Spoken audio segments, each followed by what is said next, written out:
Muy bien, muchas gracias por su tiempo y su atención. Vamos a continuar con el programa del día de hoy. A continuación tendremos la contribución del doctor Roberto Casales, titulada La novedad del judaísmo. Me permito hacer una breve presentación de la síntesis curricular del profesor Roberto Casales. El profesor Roberto Casales es licenciado y maestro en Filosofía por la Universidad Panamericana y doctor en Filosofía por la UNAM, quien en 2019 le otorgó la medalla Alfonso Caso al mérito universitario. Actualmente es director académico y profesor investigador de la Facultad de Filosofía de la UPAEP, donde labora desde el 2013. Es autor de libros como Reflexión y determinación en la moral, esbozo de una teoría del juicio moral en Kant, Justicia, amor e identidad en la ontología monadológica de Leibniz, Imperativo y carácter, una introducción a la filosofía práctica de Kant, y Avatares de la contemplación y otros ensayos críticos de filosofía. Es coautor de Pensar la vida desde una perspectiva filosófica, reflexiones intempestivas, así como también editor y compilador de 19 libros, autor de más de 41 capítulos especializados y más de 27 publicaciones especializadas y notas críticas. Es miembro de la Red Iberoamericana Leibniz, de la North American Kant Society, del Grupo Ágora de la UTPL, en Loja, Ecuador, del Centro de Estudios de Familia y Sociedad de la UPAEP y miembro del Sistema Nacional de Investigadores nivel 1. Se especializa en filosofía moderna, concretamente en Kant y Leibniz, en filosofía práctica y teoría de la acción, así como también en temas de filosofía social. Pues, profesor Roberto Casales, bienvenido y le avisaré cuando le estén faltando 5 minutos para acabar. Muchas gracias. Muchísimas gracias, Martín. Bueno, pues primero sumarme a las felicitaciones que se le han hecho ya reiteradamente al doctor Rubén por este evento pues tan enriquecedor. Yo quizás vaya a ser como el patito feo del Congreso, ¿no? Porque lo que yo les voy a presentar es algo más bien como un boceto de un trabajo, de una investigación que he estado realizando en función de un proyecto editorial que estoy realizando con un adjunto, con un colega, que es mi adjunto de investigación.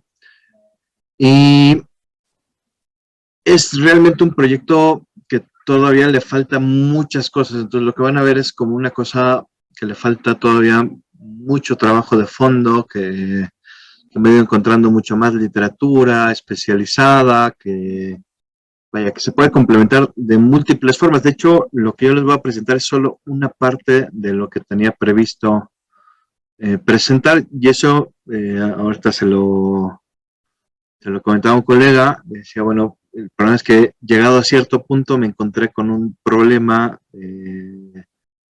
digamos, de exégesis, digamos, del pensamiento judío. Entonces,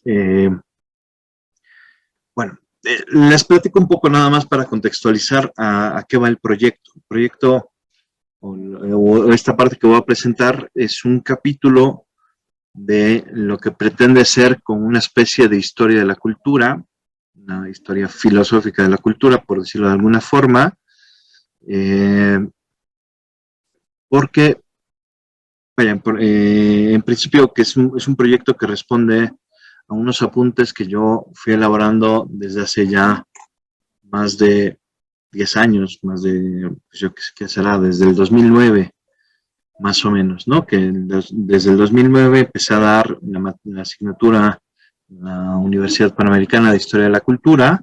En función de eso, bueno, yo tenía ya elaborados ciertos apuntes y lo que he hecho en distintos momentos es ir retrabajando algunas partes de esos apuntes cara a ir eventualmente, a tener eventualmente pues un texto mucho más elaborado y mucho más complejo de lo que sería esta lectura muy particular, quizás con muchos sesgos, quizás con muchos defectos, digamos, de la historia, pero pretende ser como una revisión básica de algunos puntos medulares que nos ayudan a comprender, pues, dónde estamos situados, ¿no? Esa es un poco la intención de ese texto. Y entonces, uno de los primeros capítulos, de hecho el segundo capítulo, justo se llama así, Israel y los orígenes de Occidente.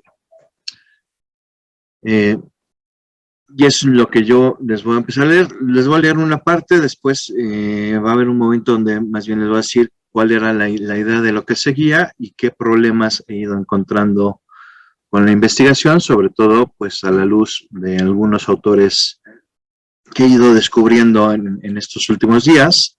Bueno, ya la literatura que he ido consultando va desde Maimónides, o algunos textos de Remy Braguet, que es un especialista también en temas de filosofía medieval, pero también en temas de religión. Entonces tiene varios libros como este sobre el concepto, sobre el Dios de los cristianos, el concepto de la ley en el Islam, en el cristianismo y en el judaísmo. Bueno, textos, algunos estudiosos claves como Gershom Scholem, que también es un gran estudioso de la Cábala, y bueno, he estudiado algunas cosas de la Cábala misma, y bueno, he leído algunos fragmentos del libro del esplendor de la Zohar, bueno, una parte de la Zohar, y bueno, algunos otros textos más que irán saliendo en alusión a este texto, ¿no? Entonces, leo una primera parte, trataré de ir haciéndolo un poco, explicando las partes donde me he encontrado esos problemas y decirles que sí les voy a explicar o que voy a pretender explicar. Voy a tener también, pues, algunas fallas. Yo, mi intención, sobre todo con este texto, es tratar de comprender cuál es la novedad del judaísmo, cuál es la novedad del mundo hebreo cara a la Constitución de Occidente, ¿no? Esa es un poco la idea de fondo. No sé si lo logro, pero bueno, les leo lo que tengo preparado, ¿no? De acuerdo con Dietrich Svanitz, a través de su Ulises de 1922, Joyce quiere recordarnos que nuestra cultura es un país atravesado y bañado por dos ríos. Uno de ellos nace en Israel, el otro en Grecia. De ahí que todo Occidente se encuentre profundamente marcado por dos textos fundamentales, a saber, en primer lugar, la Biblia, en segundo, la doble epopeya griega de la invasión de Troya, la Ilíada, griego Troya, Sicilión, y la Odisea, el viaje de regreso del astuto Ulises, desde la destruida Troya hasta su casa, al encuentro de su esposa Penélope. Ambas culturas y ambos textos, en efecto, marcarán profundamente a nuestras raíces, al grado que podemos afirmar que la cultura occidental contemporánea es fruto del encuentro de estas dos culturas. En el caso específico de Israel, no es raro que Su Santidad Pío XI, en su alocución a los peregrinos de Bélgica del 6 de septiembre de 1938, afirmara que espiritualmente nosotros somos semitas. Para comprender los alcances y los límites de esta afirmación, sin embargo, debemos descubrir aquellos puntos en los que el judaísmo se presenta como algo novedoso, capaz de distinguirse de cualquier otra forma de religiosidad con las que convivió en sus orígenes. El judaísmo, tal y como observa Manuel Guerra, comparte algunos aspectos con otras religiones primitivas, si me permiten la expresión, como es el caso de las religiones celestes, lo que él llama las religiones étnico-políticas, que fueron coexistiendo con el judaísmo en su génesis. Con relación a las primeras, Guerra señala algunos rasgos celestes del judaísmo, entre los cuales me gustaría destacar tres. La concepción de Yahvé como una divinidad celeste, cuya gloria se manifiesta en el viento, la brisa, la luz, etc. Se trata, pues, de un Dios trascendente que inspira temor y respeto, y respecto del cual se sigue el mandato: no tomarás el nombre de Dios, el nombre del Señor, tu Dios, en vano. La imagen de conjunto, digamos un segundo punto, la imagen de conjunto que dan las Sagradas Escrituras de Dios como una figura masculina, la cual alude no solo a la gramática del nombre, sino también a la caracterización del Dios de Israel como el esposo de su pueblo. Véase, por ejemplo, en Oseas o en Isaías, Sobre esta imagen de Dios, sin embargo, conviene advertir dos cosas. Por un lado, que en las Sagradas Escrituras también podemos encontrar casos excepcionales, como en Isaías 66:13, donde Yahvé es comparado con una madre que consuela a sus hijos. Por otro lado, que esta imagen también debe ser contrastada con lo afirmado en el Génesis, donde se afirma que Dios creó al ser humano a su imagen y añade, varón y mujer los creó, donde según Remy Braguet, el hecho de que cada uno de nosotros sea hombre o mujer, pero nunca los dos, es signo de que somos seres finitos, incapaces de formar un todo acabado. Sí. La alusión a la paternidad de Dios, véase por ejemplo en Éxodo 4:22 y también en Oseas 11:1, la cual adquiere una nueva significación al interior del judaísmo, ya que nos permite comprender el tipo de relación que hay entre Dios y el hombre desde la creación, en cuanto que la creación nos revela a Dios como el que toma totalmente la iniciativa. Dios era tan libre de crear que lo hizo eligiendo e incluso constituyendo un pueblo. Esta nueva significación, según Remy Braquet, se hace patente al tratar de comprender la distinción entre paternidad y maternidad a la luz de nuestra experiencia humana. Mientras que la madre, dice Remy Braquet, saca de su carne al hijo que crece ahí, vemos que nunca el hijo forma parte del cuerpo de su padre, de modo que, así como un padre debe reconocer a su hijo, una vez que ha nacido, en un acto de libertad que nadie le obliga a realizar, asimismo, dice Braquet, el niño para con su padre está en una relación de libertad que no puede establecerse para con la madre, ya que no se puede elegir a quien se ha pertenecido desde siempre. De ahí que esta nos invita a repensar la paternidad la paternidad humana a partir de la paternidad divina. Algo semejante se observa respecto a las religiones étnico-políticas, con las cuales, según Guerra, comparte algunos rasgos, entre los que se destacan también tres aspectos. A. Situar el origen cultural y religioso en un solo punto, que en el caso del judaísmo se encuentra en la figura de Abraham y su alianza con Yahvé. De ahí que algunos estudiosos, como es el caso de Emil Fackenheim, sostengan que un judío es quien se compromete con la alianza pactada por Dios con el pueblo de Israel, un proceso que comenzó con Abraham, que fue ratificado con el éxodo de Egipto y llegó a su clímax, y hasta nuestro presente, el último, el clímax mesiánico, está por venir, con la revelación de la Torá en el monte Sinaí. B. El pragmatismo religioso que se funda en los derechos y obligaciones que surgen a raíz de esta alianza o pacto con Dios, donde pareciera que el triunfo político y militar está vinculado con la fidelidad que se tenga con respecto a Yahvé. Al mismo tiempo, sin embargo, esto implica también una cierta novedad en relación a su concepción de la ley divina, ya que según Remy Braguet, mientras que la ley divina griega es divina porque expresa las estructuras profundas de un orden natural permanente, la ley judía es divina porque emana de un Dios, Señor de la historia. Sí. La tendencia a la conservación, prosperidad de la comunidad étnico-política. Lo civil y lo religioso, dice Guerra, son aguas del mismo manantial que discurren casi siempre por el mismo cauce y van mezcladas hasta la misma desembocadura situada en la ribera ansiada del Mesías. De ahí que para el judaísmo, de acuerdo con Braguet, la Torá está destinada a reglamentar la vida de un pueblo en un país en el que parece haber estado en vigor durante cierto tiempo en la época persa. La Torá sí adquiere una dimensión política cuyas estipulaciones se mantienen incluso en el exilio, e incluso también tras la pérdida de su base geográfica, gestada con la destrucción del segundo templo. Más allá de las semejanzas con otras religiones con las que coexistieron en sus orígenes, el pueblo y la cultura hebraica se distinguen de todas las demás, en principio, en razón de tres aspectos. A saber, en primer lugar, la originalidad del monoteísmo ético del judaísmo y su consideración de otras deidades como ídolos, una idea que empieza a tener mayor peso tras el regreso del exilio. En segundo lugar, la presencia e intervención en la vida e historia de su pueblo, que ahí es donde ya el trabajo va a flaquear.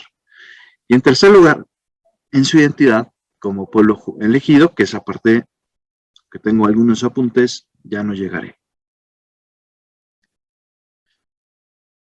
La originalidad del monoteísmo y el rechazo a la idolatría. Conviene comenzar este apartado mencionando los 13 principios de la fe formulados en el año 1160 por el Rabí Moshe ben Maimón, mejor conocido en el mundo hebraico con el acrónimo Rambam, y en el filosófico como Maimónides, en su comentario a la Mishnah, Tratado de Sanedrín, capítulo 10. Dice Maimónides: creo con perfecta fe que 1. El creador es el autor y guía de todo lo que existe. 2.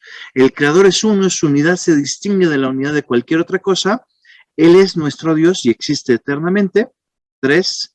El creador no tiene cuerpo, características físicas y no puede ser comparado con nada de lo que existe. 4. El creador es el primero y el último de todos los seres. 5. Es correcto adorar al creador, mas no a otro ser. 6. Todas las palabras de los profetas son verdad. 7. La profecía de Moisés es verdadera y él es el padre, esto es, el más grande de todos los profetas antes y después de él. 8. La Torá que ahora poseemos es la que le fue dada a Moisés. 9. La Torá no será cambiada ni el creador nos dará otra Torá. 10. El creador sabe todas las acciones y pensamientos de la gente. 11. Recompensa a aquellos que guardan sus mandamientos y castiga a aquellos que lo desobedecen. 12. Aunque el Mesías se demore, uno debe constantemente esperar su venida. 13. Los muertos serán resucitados. Estos principios nos conducen a pensar la novedad del judaísmo según Harson Sholem a partir de 4 conceptos básicos: Dios, creación, revelación, tradición y salvación. El primero, según Jorge Medina, enuncia la originalidad del monoteísmo, principios 2, 4 y 5. El segundo, la creación ex nihilo y la separación entre el creador y la criatura, principios 1 y 3. El tercero, el que la verdad sea dada por Dios y recibida y profundizada por la comunidad humana, principios 6 y 9. Y finalmente, el cuarto, la redención de la condición humana por el Mesías, principios 10 a 13. Al hablar de la originalidad del monoteísmo como el primer concepto básico del judaísmo, aludimos por tanto a uno de los pilares fundamentales de la espiritualidad de Occidente, bien sea porque éste se extiende a gran parte de las religiones occidentales, como el cristianismo y el islam, o sea porque nos remite a una cierta concepción de la divinidad que se funda en la fe en la revelación y la alianza con su pueblo elegido. De ahí que el Dios de la Biblia, de acuerdo con Sholem, no sea ningún producto del pensamiento, ni algo que está al final de un largo proceso de esfuerzos especulativos, sino un Dios que se comunica, se expresa, actúa inmediatamente en su corazón, de modo que sus manifestaciones son tan tangibles que no necesitan ninguna prueba ulterior. Dice Sholem. Se trata pues de un monoteísmo al que no le basta con afirmar que Dios existe como un único ejemplar, su unicidad, sino que dicen también algo sobre su modo de ser en sí mismo, su unidad, como cuando se afirma que es uno por fidelidad a sí mismo, en el sentido de un proyecto de salvación que se despliega en la historia. El Dios de la Torá y el Talmud, en efecto, no es una divinidad a la que se llega después de un largo y tortuoso camino filosófico, cuanto un Dios que se revela. No es la escarpada, dice el doctor Medina, caverna que con dificultad sube el filósofo, la que da pie al desvelamiento del misterio. Al contrario, el judaísmo en su fuente principal, la ley, y su correlato de la tradición oral cristalizada en el Talmud, es una excepción de religiosidad humana. Es Dios en principio quien viene al hombre, no quien va a él. No es raro en este sentido ver que en el judaísmo unidad y revelación se encuentran íntimamente relacionados y que, como sostiene Sholem, en su unidad ese Dios es desde Moisés a Job en todo y por todo personalidad. Y es porque es personalidad existe su revelación. Su unidad es la de la personalidad. La originalidad del monoteísmo hebraico así se funda en la fe en la revelación, gracias a la cual se distingue de cualquier otra religión celeste o étnico-política con la que convivió en sus inicios. Hablamos pues de una originalidad cuyo punto de partida es la creación absolutamente libre de Dios, cuyo centro, según García Baró, está en la desacralización y misericordia de las realidades mundanales, que aunque canten la gloria de Dios único, no lo simbolizan nunca adecuadamente. Parte de la creación y su consecuente desacralización de lo mundano, para ser configurado por una experiencia histórica singular, donde Dios irrumpe en la historia, apropiándose de los sufrimientos de una gente sin la menor importancia y sin el menor mérito, y por tanto, haciendo de la gratitud indecible de la acción de Dios en favor del indefenso, un aspecto nuclear del devenir histórico del pueblo de Israel. No es raro en consecuencia decir que este monoteísmo, tal y como señala García Baró, sea un monoteísmo ético. Aquella ley que es revelada a Moisés en el Sinaí sirve como medio para que la sociedad Dios-hombre se consume. Son el orden que Dios participa al hombre para que éste alcance el rango de lo auténticamente humano. Esto significa que tanto la Torá como el Talmud, que recoge los comentarios que hicieron los rabinos a la ley, pretenden educar al hombre para que se instituya una relación entre el hombre y la santidad de Dios, y para que esta relación, dice Jorge Medina, se mantenga. Centrarnos en esta relación entre Dios y el hombre, una relación cuya iniciativa parte de la divinidad, descubrimos que la originalidad del monoteísmo hebraico consiste en que no es posible afirmar la unidad y la unicidad de Dios sin por eso afirmar también su alianza. Nos encontramos, pues, ante una divinidad que nos interpela y nos reclama para así diciendo: escuche Israel, Shema Israel, ¿no? El Señor es nuestro Dios, el Señor es uno. A lo que añade: amarás al Señor tu Dios con todo tu corazón, con toda tu alma y con todas tus fuerzas. De ahí que Sholem afirme que ese Dios, por mucho que sus caminos superen siempre los nuestros, por trascendentes que sean sus pensamientos respecto a los nuestros, es el creador, el rey, el juez, el justo, el donante, el Señor de la historia, el que desde los secretos que le rodean se nos presenta para revelarse. Tomamos como punto de partida su peculiar naturaleza trascendente para llegar nuevamente a la imagen de un Dios personal que tiene voluntad y una conciencia que, aunque no pueda comprenderse, sí puede ser aprendida como sabiduría planificadora y omnividente como supremo saber. Se da pues una cierta tensión entre su ser trascendente y su ser revelado, la cual se hace patente al momento en el que toma la iniciativa de salir al encuentro con el hombre, como se puede apreciar en Isaías 26:21, donde se afirma que el Señor sale de su sede. Respecto a este pasaje bíblico, Maimónides nos dice que al aplicar la expresión salir, yasá, a la divinidad, es como si se dijera: la palabra de Dios que hasta ahora había estado en secreto, brota y se hace manifiesta. Su guía para los perplejos, sin embargo, advierte que, aun cuando todos los seres humanos han recibido el don de la profecía, misma que posibilita ese encuentro, este es un don que, además de exigir una preparación adecuada, pues imposible es que la persona ignorante pueda ser profeta, o que la persona que no es profeta al atardecer se haya profetizado súbitamente en la mañana siguiente sin buscarlo. Hay que contar con la voluntad de Dios. Así, por ejemplo, señala que la revelación que tuvo lugar en el monte Sinaí, a pesar de que todos vieron un gran fuego y oyeron espantosos truenos, dice Maimónides, únicamente los que estaban debidamente cualificados recibieron la inspiración profética, cada cual conforme a su capacidad.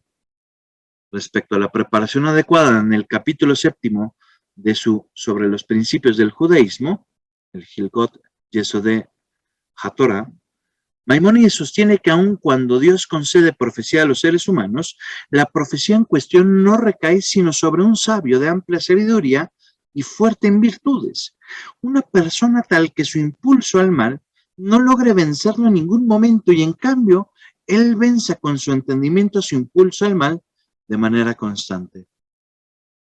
Para poder recibir la palabra del Señor así, uno debe estar debidamente preparado, ya que, según Maimónides, todos los profetas, cuando reciben profecía, sus miembros se conmueven y su fuerza decae y sus pensamientos se enloquecen, de tal manera que su comprensión queda vacía para entender lo que vea.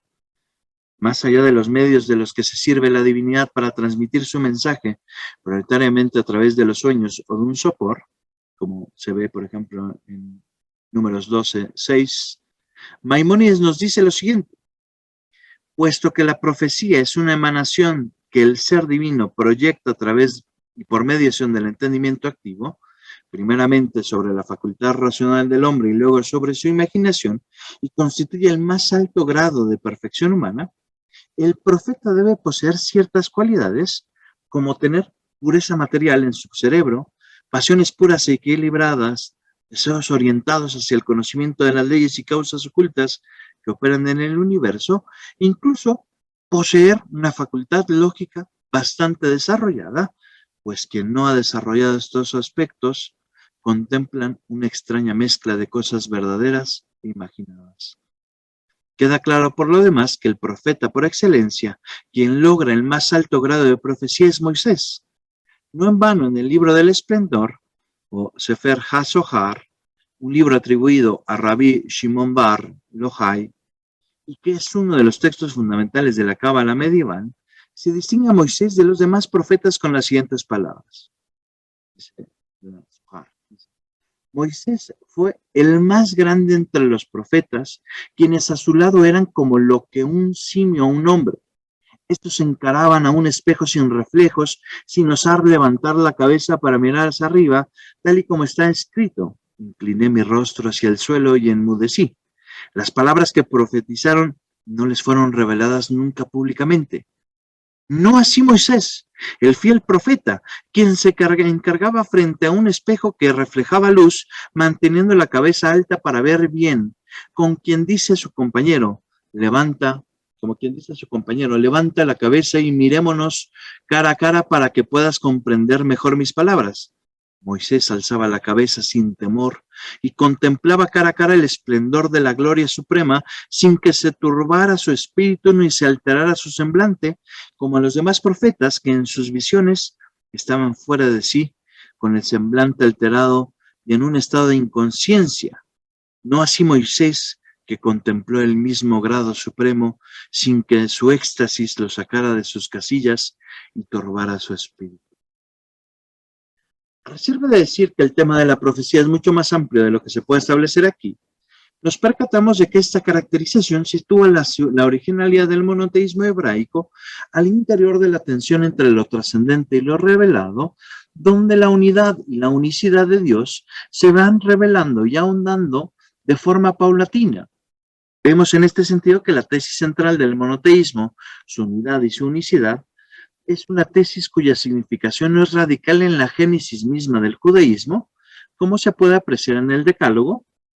Al decir, por ejemplo, no tendrás otro Dios fuera de mí, no se niega la existencia de otros dioses, algo que por el contrario ocurre a partir del exilio, donde encontramos expresiones como yo soy el Señor y no hay ningún otro fuera de mí, no hay dioses. En Isaías 45:5. Esto nos permite decir que el judaísmo, al menos en su génesis, transita una concepción de la divinidad cercana a lo que fueron los cultos monolátricos de la época, donde se rinde culto a una divinidad sin que por ello se niegue la existencia de otras divinidades. A un monoteísmo estricto, el cual a su vez parte de afirmar la unicidad de Dios para posteriormente alcanzar su unidad. La idea de un único Dios que es simple, pero que en su simplicidad se distingue de otras caracterizaciones semejantes como la de Plotino por ser un Dios personal. El monoteísmo ético del judaísmo, así, se caracteriza por sostener que Dios, aunque se da a conocer de múltiples formas, es siempre uno y el mismo Dios gobernando el mundo de una forma consistente por leyes racionales, esto es, por creer que, según Neusner, que Dios es todopoderoso y se rige por las mismas reglas de justicia y ética que se aplican a la humanidad. Para el judaísmo, en efecto, Dios no solo es su Dios, el Dios de sus padres o el Dios de su pueblo, sino que es el único Dios. Yahvé es el Dios uno y único de todos los hombres y pueblos. Se trata pues de un monoteísmo universal cuya revelación, por más que sea dada al pueblo de Israel, está destinada a todo pueblo o nación. De ahí que para el judaísmo, según Neusner, La Torá es la marca no meramente de la soberanía divina, sino de la gracia y el amor divinos, fuente de vida aquí y ahora y en la eternidad. Dios, el Creador, revela su voluntad para la creación a través de la Torá dada a Israel, su pueblo. Junto a esta caracterización de la divinidad como un ser personal que por iniciativa propia decide revelarse, por último, nos encontramos también el rechazo a la idolatría, plasmada en el Decálogo con las siguientes palabras. Dice el Decálogo: no te harás escultura ni imagen, ni de lo que hay arriba en el cielo, ni de lo que hay abajo en la tierra, ni de lo que hay en las aguas por debajo de la tierra. No te postrarás ante ellos, ni les darás culto, porque yo, el Señor tu Dios, soy un Dios celoso, que castiga la culpa de los padres en los hijos hasta la tercera o cuarta generación de aquellos que me odian. Pero tengo misericordia por 1000 generaciones con los que me aman y guardan mis mandamientos. En la opinión de Neusner, Avery Peck y Green, este mandato, que se encuentra en el corazón mismo de la alianza entre Dios y el pueblo de Israel, prohíbe no solo crear imágenes conscientemente concebidas como deidades, sino también tratar de producir cualquier ícono o imagen de lo divino, pues Dios no puede ser representado con propiedad por un ícono. Con esto no se afirma que Dios no pueda manifestarse a través de imágenes visibles, como de hecho ocurre en Éxodo 24:10, sino tan solo que esta prohibición se basa en el hecho de que Dios decide manifestarse al pueblo de Israel solo a través de su revelación verbal. La consecuencia natural de esta prohibición se cristaliza en el desprecio a los ídolos y a su culto, desprecio que podamos constatar con toda su fuerza con la destrucción del becerro de oro que el pueblo de Israel había creado durante el tiempo en el que Moisés estaba en el Sinaí. De acuerdo con Maimónides, tal y como se aprecia en el segundo capítulo de sobre la idolatría, su doctrina y su método, el Hilgot Avodat Kohabim, al despreciar la idolatría, se rechaza también todo pensamiento que cause a una persona a abandonar alguno de los fundamentos de la Torá, cara a no ser arrastrados por nuestras ocurrencias, pues si se deja llevar por las ocurrencias de su mente, puede destruir el universo por su escaso entendimiento. Segundo punto, la intervención de Dios en la historia, y aquí yo creo que vamos a quedar, no sé cuánto tiempo. Tiene, profesor, unos 10 minutos máximo, ya rayándome, profesor. Perfecto, ¿no? Yo creo que sobrados. De acuerdo con García Baró, otro rasgo general del pensamiento judío que cabe destacar es que su sentido profundo de la orientación de la historia, desde la creación hasta la era mesiánica, comporta una comprensión del tiempo y en general de todas las criaturas inversa a la que pensaba Grecia. En el judaísmo se hace patente pues una peculiar concepción del tiempo en la que Dios se hace siempre presente, una irrupción de Dios en la historia que va desde la creación hasta la era mesiánica, pasando por los momentos más significativos de su devenir histórico. Cuando hablamos de la presencia de Dios en la historia, según Fackenheim, no aludimos a un concepto general de Dios, de la historia o de la providencia, sino al modo específico en el que Yahvé se hace presente en la historia de su pueblo. Si Dios está alguna vez presente en la historia, esta no es una presencia en general, sino más bien la presencia ante hombres particulares en situaciones particulares, tal y como se puede apreciar en el pacto o alianza con Abraham. Cito el Génesis. Tenía Abraham 99 años cuando se le apareció Yahvé y le dijo: yo soy el Sadai, camina en mi presencia y sé perfecto. Estableceré mi alianza contigo y te multiplicaré sobremanera. Abraham cayó su rostro en tierra y Dios continuó diciéndole: esta es mi alianza contigo, serás padre de multitud de pueblos. No te llamarás más Abraham, sino que tu nombre será Abraham, porque te he constituido padre de multitud de pueblos. Te multiplicaré enormemente, haré que salgan pueblos de ti y nacerán de ti reyes. Mantendré mi alianza contigo y con tu descendencia futura, de generación en generación, como alianza perpetua para ser yo tu Dios y el de tu descendencia futura, y te daré a ti y a tu descendencia futura la tierra en que peregrinas, toda la tierra de Canaán, como propiedad perpetua, y seré su Dios. con estas palabras de las Sagradas Escrituras, Dios pacta con Abraham el destino de su pueblo. Esta alianza es uno de los ejemplos más significativos de la intervención de Dios en la historia del judaísmo, un acto que nos permite constatar la novedad del judaísmo tanto con otras formas de religiosidad como también con otras concepciones de la divinidad. De acuerdo con Emil Fackenheim, el Dios que se revela es un Dios que hace su primera aparición como creador del cielo y la tierra.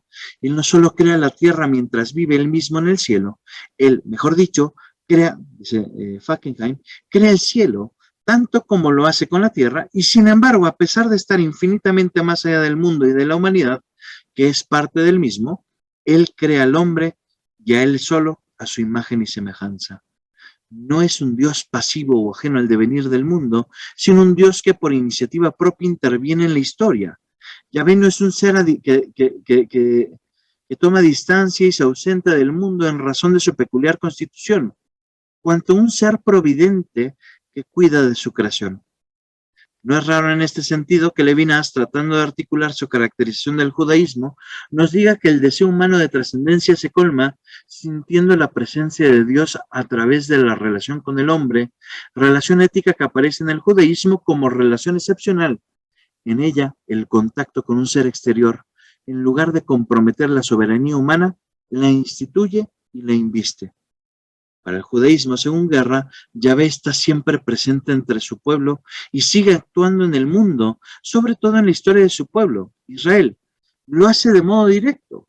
La historia de Israel es la historia de Salutis, con el sentido pleno de este término, a saber, la historia de la salvación en esta vida y en la eterna. De ahí que para el pensamiento hebreo, de acuerdo con Medina, el nombre de Dios encierra ya la manera misma de la relación del hombre con él. Nombrarlo es participar de la relación. El mismo nombre de nombres, escrito en el Tetragramatón y revelado por Dios a Moisés, nos habla de esta relación de ausencia y presencia, ya que Dios, como señala García Baró, no solo se ha vinculado por su propia decisión a Israel, sino que ha dejado señales evidentes de que su promesa de eterna fidelidad y asistencia está produciendo ya desde el presente frutos históricos cada vez más claros y numerosos. A través de su alianza, Dios ha marcado al hombre el camino a la Debekut, es decir, a la unión del hombre con Dios. Abraham, Moisés, los salmistas y los profetas sabían que no estaban solos en el mundo, sino que siempre estaban interpelados por Dios y que ellos lo interpelaban a él.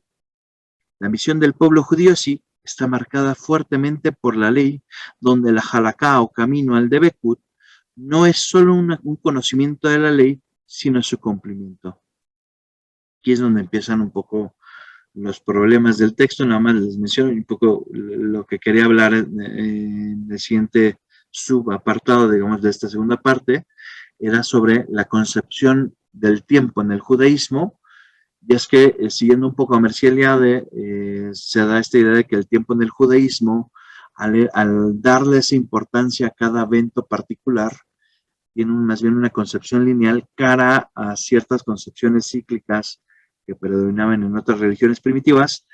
Y el problema es que, justo leyendo a Neusner, que es como, si me permiten el símil, pues el Ratzinger del judaísmo, Jacob Neusner, Jacob Neusner dice que no es ni lineal ni cíclico, ¿no? Que tiene el componentes de ambos, ¿no? ¿Por qué? Porque algunas festividades tienen este componente cíclico, como el Shabbat mismo, esta recreación del cosmos a través del descanso, de la oración, ¿no? Y por otro lado tienen elementos lineales, ¿no? Como la idea de que vamos desde la creación al final de los tiempos, al fin de los tiempos, ¿no?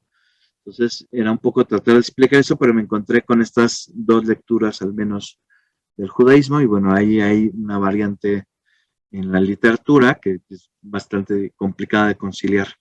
Luego, otro elemento que iba a mencionar en esta línea, ya para ir cerrando, pues era el tema de la creación de la nada, que sobre todo en su relación con el Shabbat y por qué era importante el Shabbat, y un poco aquí también hablar de algunas tradiciones cabalísticas, como esta idea, por ejemplo, del Tzimtzum, de la contracción de Dios, como se distingue de otras concepciones que pueden decir creaciones, por decirlo, por ejemplo, la que aparece en el Timeo, en Platón, que no es en sentido estricto de la nada.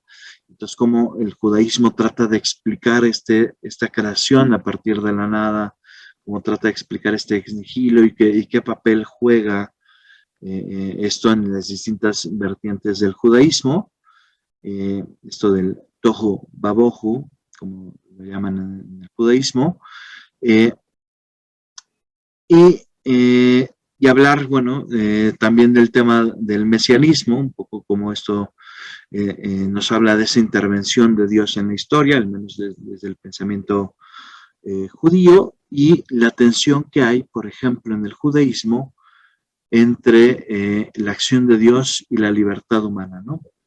Bueno, eh, para, bueno, cerrar el último apartado, que será el tema de la identidad de Dios, hablar el tema del decálogo, el papel de la ley en el judaísmo, como hay una concepción muy distinta de lo que es la ley divina en el judaísmo, que es una concepción muy distinta a lo que había en el mundo griego, aunque posteriormente, digamos, en los desarrollos medievales, como ocurre, por ejemplo, con Maimónides, pues lo que vemos es una concepción ya bastante influida por el mundo griego, ¿no? Entonces, bueno, yo esto es lo que, como pueden ver, es un trabajo que todavía le falta mucho por elaborarse, pero que ya tiene cierto camino, que hay que mejorar muchas cosas y que hay que todavía poner más hilación en otras. Bueno, pues yo simplemente lo quería compartir por invitación del profe Rubén, que me extendió la invitación y que bueno, esto lo puedo presentar acá. No sé si era lo más pertinente, pero bueno, yo le agradezco al profesor Rubén. Y pues ya, muchas gracias. Perfecto, profesor Roberto, justo a tiempo. Tenemos aproximadamente unos 10 o 15 minutos para una sesión de comentarios, preguntas y respuestas. Profesor Roberto, Josael dice lo siguiente. ¿Hay alguna rama de la ciencia que estudie la profecía, que no sea la teología? Y si las hay, ¿qué aportaciones han dado?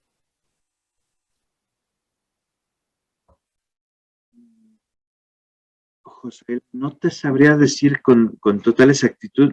Aquí el problema, acuérdate un poco con los filósofos medievales, como es el caso de Maimónides, es que siempre están oscilando entre filosofía y teología. Entonces, su concepción de la profecía tiene elementos de ambas, ¿no? que son muy difíciles de disociar. Me parece que como esta idea misma de que el profeta debe tener una buena facultad lógica, ¿no? Debe saber buena lógica, porque si no sabe lógica, como la profecía de alguna forma nos llega a través del entendimiento activo y la imaginación, pues si uno no tiene una buena facultad lógica, la imaginación puede hacer de las suyas y pues el mensaje anunciado se puede tergiversar. Entonces tiene estos pasajes donde va mezclando o se van relacionando una cosa con la otra, ¿no? Fuera de esto, yo la verdad es que no sé si hay, pero lo debe de haber, lo debe haber y en gran cantidad, ¿no? Muchos más autores que hablen sobre la profecía. Bueno, el mismo Mercier el día de hoy yo creo que debe tener algo por ahí escrito, pero yo la verdad es que lo desconozco, José. Perfecto, profesor. Dice el profesor Paniel, súper interesante. Y Josael continúa diciendo que le surgió esa duda justo en esa charla y que no lo había pensado antes. Que gracias por su explicación. Tenemos todavía unos 8 o 10 minutos, por si alguien no. Sí, adelante, Oscar. ¿Qué tal? Buenas tardes. Bueno, ahorita estaba comentando y lástima que quedó en el tintero el tema de la creación. Y es que me gustaría que ahondara más en este tema porque al menos por lo que recuerdo en el Génesis ya había materia preexistente. Entonces, ¿cuándo surge esta idea de la creación ex nihilo en la tradición judía? Me gustaría que tratara ese tema aunque fuera muy superficialmente. Gracias. Bueno, en eso tienes razón, ¿eh?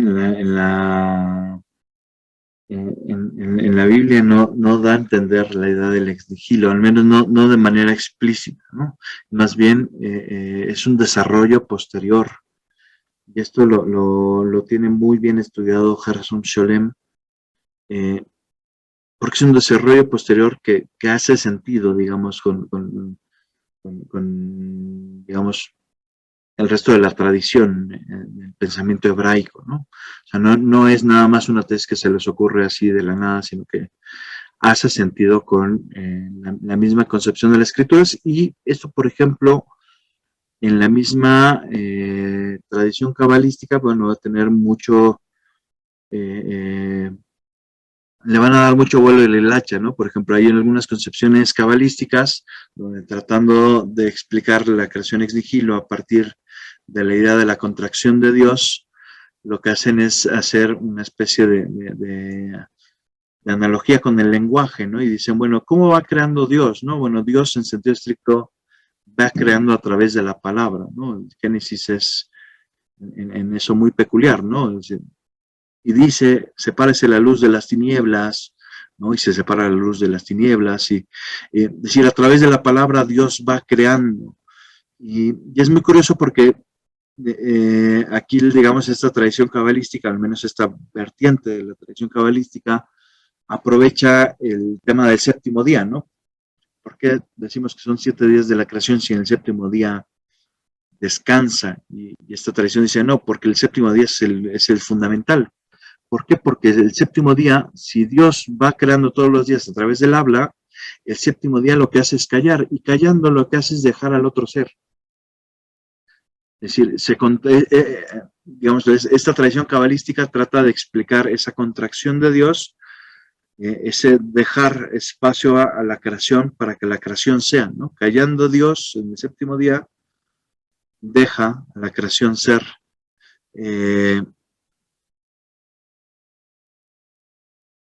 Claro, bueno, pero eso es todo un tema, ¿no? Por ejemplo, mismo Maimónides, hay algunos pasajes donde trata de distanciarse de Aristóteles, a pesar de que él tiene una influencia muy marcada del pensamiento aristotélico y de toda la tradición aristotélica que hay en su época, digamos. Trata de distanciarse de Aristóteles diciendo que justo cuando hablamos, por ejemplo, del tema del sentido de la vida, en Aristóteles dice Maimónides que no tiene sentido hacer la pregunta, porque en el fondo, al no haber una creación, más bien todo tiende a un cierto orden natural, ¿no? Todo tiende a la perpetuación de un orden natural que simplemente va permaneciendo fijo por toda la eternidad, pero eso no es abordar el tema del sentido último de la vida, dice Maimónides, ¿no? Para el cual tendríamos que hablar justo de la creación ex nihilo. No, sé que no te estoy contestando del todo, pero a ver, la idea de la creación ex nihilo va más hacia la época medieval, ¿no? Parece. Pero a lo mejor el profesor Paniel sabe más de eso porque él sabe más de todo en general. Muchas gracias, profesor. El doctor Santasí le dice muchas gracias, linda conferencia.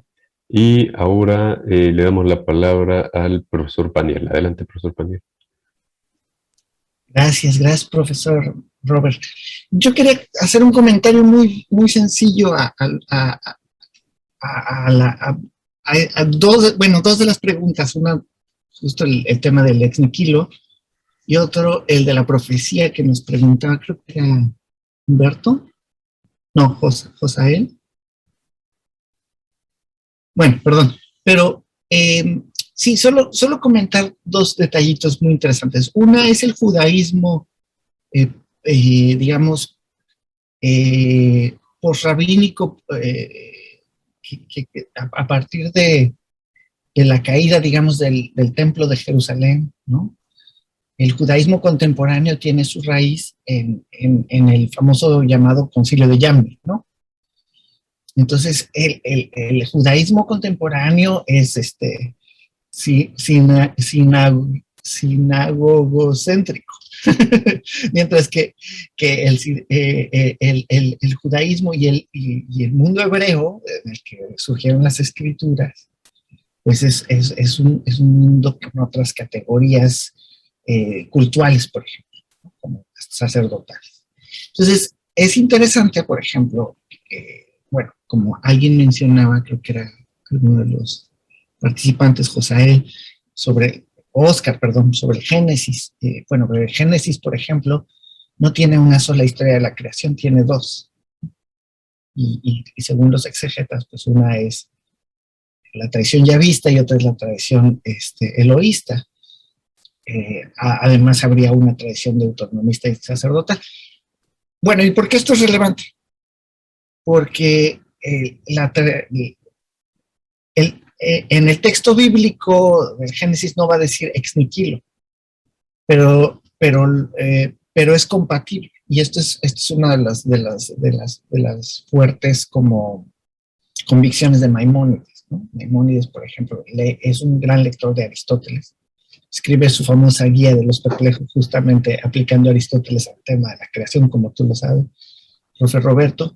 Pero, por ejemplo, le preocupa que no hacer una lectura en la que el mundo sea eterno, ¿no? Como la averroísta, ¿no? Que después va a venir Santo Tomás y va a decir, bueno, no importa si el mundo es eterno o no, de todos modos, ahí puede haber creación ex nihilo, porque la raíz del ser es la metafísica, no es temporal, ¿no? Pero bueno, yo creo que la preocupación judaica, a ver, la preocupación de que haya una creación ex nihilo es genuinamente judía también. Con esto quiero apoyar lo que tú presentaste, profe Roberto. Porque aún en el mundo bíblico, hebreo, y en el mundo judío, posterior a la caída del templo de Jerusalén, hay esta imagen de Dios como un absoluto soberano. Entonces, que el mundo sea sacado de la nada, significa que Dios no usó nada más que su propio ser y su poder para crear el ser de las otras cosas. Entonces, no son extensiones de él como en muchos neoplatonismos, ¿no? Que de Dios emana la creación, ¿no? Como que le emana como una especie de accidente o necesidad, ¿no? Como en Plotino, por ejemplo. Y San Agustín, de hecho, es el que, como ustedes lo saben, elabora esta frase ex nihilo justo para corregir a su querido Plotino en eso. Entonces, bueno, el judaísmo sí tiene esta preocupación por mostrar la soberanía absoluta de Dios. Y como bien lo mencionan en los Macabeos y en los textos, sobre todo más cercanos al Nuevo Testamento, la soberanía absoluta de Dios es una preocupación muy seria de toda la tradición judeo-hebreica. Entonces, solo para corroborar lo que estaba mencionando, la tesis central del profe Roberto, claro, o sea, estamos hablando de más de 4,000 años de historia entre todas estas imágenes de Dios, pero sí hay una unidad. Bueno, ese es un comentario solamente para apoyar lo que decía, la tesis del profe. Excelente, profesor Paniel. Y ya, por último, ya solo solicitaré que sea muy breve la intervención. Ya bajaron la mano, pero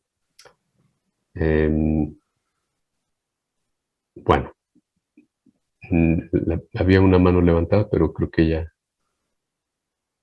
ya no está la persona que la había alzado.